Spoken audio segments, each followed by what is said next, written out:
This is the problem on the pendulum, and again I made an animation for that. So here's what it says. A simple pendulum is made from a 0.65 meter long string and a small ball attached to its free end. The ball is pulled to one side through a small angle and then released from rest. After the ball is released, how much time elapses before it attains its greatest speed? Okay, so here I'm gonna, first of all, I'm gonna show that the length is indeed 0.65 meters. That's what it says here. And then here's the ball. The mass of the ball doesn't matter. I guess I could show that. Let me see. So what do we have? The mass. Oh, very little here. 0.003 kilograms right there. I let it run, and there it goes. And then I reset it, and I make it a whole lot slower.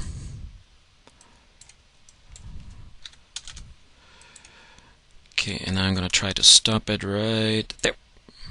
Okay, so it says the ball is pulled to one side through a swing of the ball. How much time elapses before it attains its greatest speed? Well, as it swings forth and back here, the greatest speed would have to be in the 0 position, and so that means after about in the neighborhood of probably 0.4 seconds, and again that's really close to the actual result. That's what we would have to expect where it has its greatest velocity. But I kind of forgot something. I should actually show that, because that's what they're asking for, the greatest velocity. So I'm gonna only have here this one. Now I'm gonna let it run. And about there, 0.7 is the greatest velocity. Now if you keep running it, you'll see that the number goes down, of course. 0 on the other side, coming back. And these are just absolute value. And again, the highest it reaches about 0.7, and that's when it's at the 0 point right there. So right here, where it has gone through 1/4 of its period, because from here to here is 1/4 of, this is half a period right here, and then going back, that's one full period. So we keep that in mind. 1/4 of period, you can see that is totally symmetric, so it would have to be 1/4 from the maximum amplitude to the 0 point. I did want to show something else, and that is change the mass of this one here. So I'm going to change this to 3 kilograms. So the mass now is 1,000 times as much for that ball hanging on there, and you see there is no difference in these. Again, kind of like the large speed, there is 0.7, and that's what they tell us about the simple pendulum, that it doesn't matter how much mass it has. Originally, that actually comes from Newton's second law, where the force that is, of course, pulling on it is gravity. Of course, there's also the tension in the string, but with the gravity, which is mass times acceleration due to gravity on one side, and on the other side is of Newton's second law, mass times acceleration, that mass divides out, and it turns out that the period of a pendulum depends only on the length of the pendulum as well as the acceleration due to gravity itself. And you'll see that in one of the next problems, where they put us on a different planet and the pendulum will swing differently because of the different acceleration due to gravity. Anyway, let's actually go over here and see what is given and see what we have to calculate. They tell us what the length is of the pendulum. So I'm going to write this down here. Capital L. Of course, we know what gravity is. So G is given.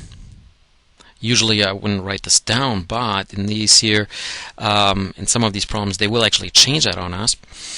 Then, pretty much, let's see, is pulled. What they're asking for is t, the time to go to achieve the greatest speed, and I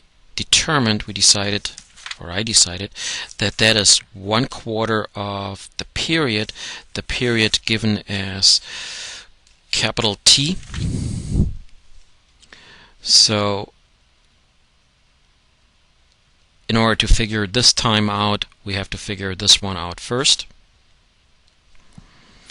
And pretty much the only equation that we have given for that period t is where it says that the frequency equals 1 over the period.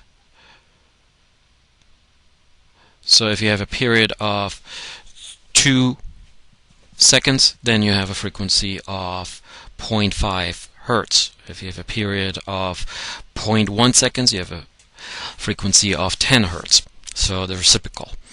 Okay. Well, f isn't given in this equation either, and they don't ask us about it. So we use a second equation to eliminate that, and it's this one: 2 pi f equals square root of g over L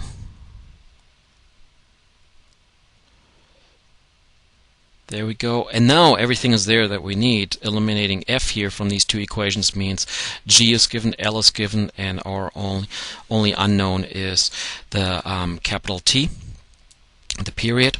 So I'm going to do the algebra on these here. So I'm going to substitute this one into this one, and this is the result. I'll let you do the algebra yourself. T equals 2 pi times the square root of L over G. Why does it look slightly different? Well, of course, because I plugged this one in, T is the reciprocal, so I need to take the reciprocal on the other side. And then the 2 pi, doing the reciprocal, actually ends up here in the denominator, but then I multiply it to the other side, and then, of course, here it's back in the numerator. So this equation that I just wrote down is actually what is most often called casually the pendulum equation. For some reason our author doesn't put it in the book, but for the next problems we need it virtually all the time. So we keep it in mind, that's what it is, and you will also find it on the lab, in the lab. And if I do access this here on Wikipedia and scroll down, then you can see that there it is. Period of oscillation is what they call it. As I said, casually I call it the pendulum equation. T is 2 pi square root of L over G. This means here approximate because it only works for small angles. I'm also going to show that in a moment.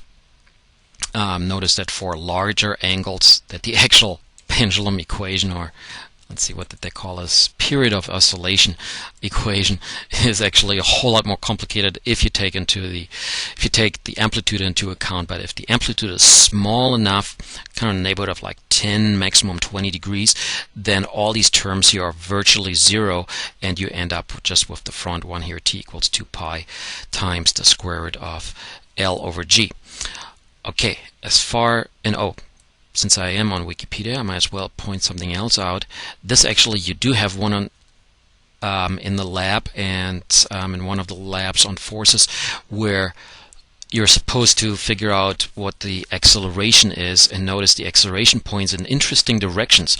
You know, we think that the pendulum is being accelerated this way and then it accelerated this way, which is true, but at the same time it's also being held by the string, and therefore as it goes in this part of the circle here, there has to be a centripetal acceleration towards the pivot, and that's why you see this acceleration here not only going in this direction here, but up as well here at almost all times, because the string is holding on to it, so there has to be a centripetal acceleration. Okay, anyway, back to the problem. So pretty much here is what we have to plug in. T equals, and L is given, G is given, so we can figure out what, I guess I want to change my color back here to blue.